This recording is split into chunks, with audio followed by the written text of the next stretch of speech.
जो बच्चे पेपर को करते रहते हैं, पहला राउंड हो गया, दूसरा राउंड हो गया और लास्ट में बढ़ते हैं, वो गलत। एक पेज पे क्वेश्चन बॉटनी के किए, फटाफट हुए और आपने सीधे ओएमआर शीट में गए और भरना चालू कर दिया फर्स्ट पर, जबकि वो केमिस्ट्री के अकॉर्डिंग है, क्योंकि आपका ऑर्डर सीक्वेंस में केमिस्ट्री, फिर फिजिक्स, फिर बॉटनी, जूलॉजी। आपने स्टार्ट बायो में बॉटनी से किया, उनके क्वेश्चन को एक पेज में जो किया और खटाक से आपने वहां बबलिंग कर दी, किसमें गलती से, केमिस्ट्री में, हो गया ब्लंडर। और अगर आपको राइट छांटना है तो राइट दिखा दो, ताकि चारों ऑप्शन में ध्यान रखे कि आपको अब एज ए स्टेटमेंट उनको लाइन मानते हुए ट्रू और फॉल्स की तरह सोचिए और जैसा पूछा उसके अकॉर्डिंग ऑप्शन एलिमिनेशन से अपने आंसर को डिक्लेयर कर दीजिए। अब आता दूसरा, इसी में आ गए ओएमआर भरने का तरीका क्या होना चाहिए। जिसका जैसे कारण से नंबर का लॉस हो रहा है उसके हिसाब से निवारण बता रहा हूं। पेपर के हिसाब से ओएमआर शीट आपको भरनी है, क्योंकि आपका पेपर मेन मोड या आपका मोड है ऑफलाइन तरीका, इसलिए वो ओएमआर शीट आपका आईना है, सब कुछ पर डिपेंड करता है। इसलिए आपको उसका बहुत ध्यान रखना है, उसको बहुत वेटेज देना है। कभी उसके लिए समय की कंजूसी नहीं करनी, कटौती नहीं करनी, ये नहीं लास्ट में भर लेंगे, लास्ट में भर लेंगे। हमेशा एक प्रॉपर टाइम उसके लिए डिसाइड रखिए। जो बच्चे पेपर को करते रहते हैं, पहला राउंड हो गया, दूसरा राउंड हो गया और लास्ट में भरते हैं, वो गलत। पहले पेपर राउंड में किया लेकिन अब लास्ट में भरेंगे ओएमआर शीट, तो गलत है, क्योंकि उसमें हो सकता है समय की तलवार ऐसे लटक जाए कि आपके हाथ पैर फूल जाए, बड़ा ब्लंडर हो सकता है, बड़े उनके साथ दुर्घटना हो सकती है, अनहोनी घटना हो सकती है। दूसरा, जो एक पेज पे क्वेश्चन किया और सीधे भरने जाते हैं, उनसे कई बार ब्लंडर क्या होता है, स्टार्ट किया बायो से, लेकिन मान लो आपका ऑर्डर है केमिस्ट्री, फिजिक्स, बॉटनी, जूलॉजी।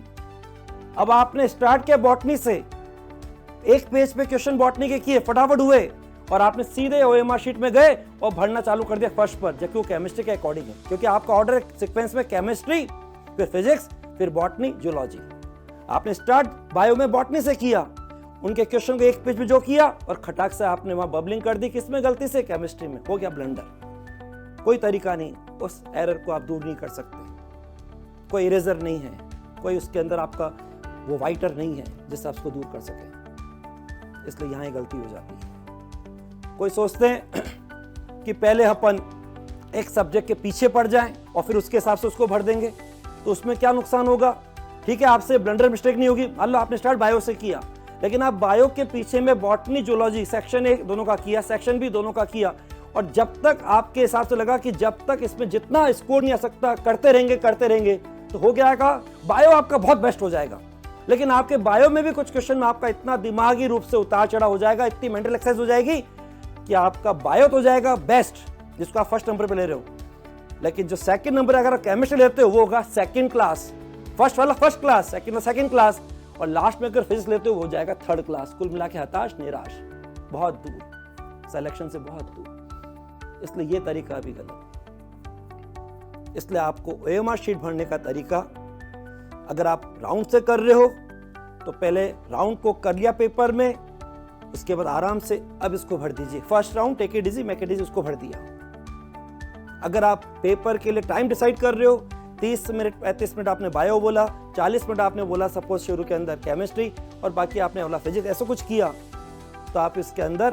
पहले आपने बायो को स्टार्ट किया, आराम से किया, तसल्ली देखो कि ओएमआर शीट में कहां पर बायो है वहीं भरना, यानी यहां कोई ब्लंडर मिस्टेक नहीं होनी चाहिए। अब आती तीसरी मिस्टेक,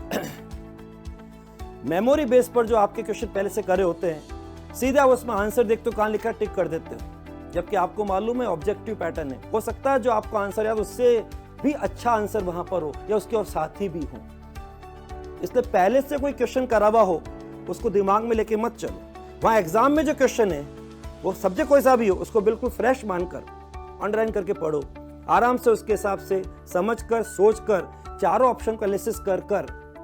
ये नहीं हो सकता, ये नहीं हो सकता, ये नहीं हो सकता, फिर जो है वो आपका आंसर हो जाएगा। तो अपने आप जब चार ऑप्शन देख रहे हो तो अगर एक से ज्यादा आंसर होंगे तो both of them, all of them वहां पे भी आ जाओगे। और अगर मालूम पड़ा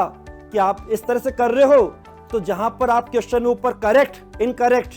नॉट इनकरेक्ट होता है, उसके हिसाब से भी ऑप्शन एलिमिनेशन कर रहे हो कि क्या पूछा है करेक्ट तो उसके हिसाब से चार को एनालिसिस कर रहे हो, क्या पूछा इनकरेक्ट तो उसके हिसाब से कर रहे हो। लेकिन ये क्वेश्चन पे आपको सबसे पहले शुरू में अंडरलाइन करना चाहिए, अगर लिखा है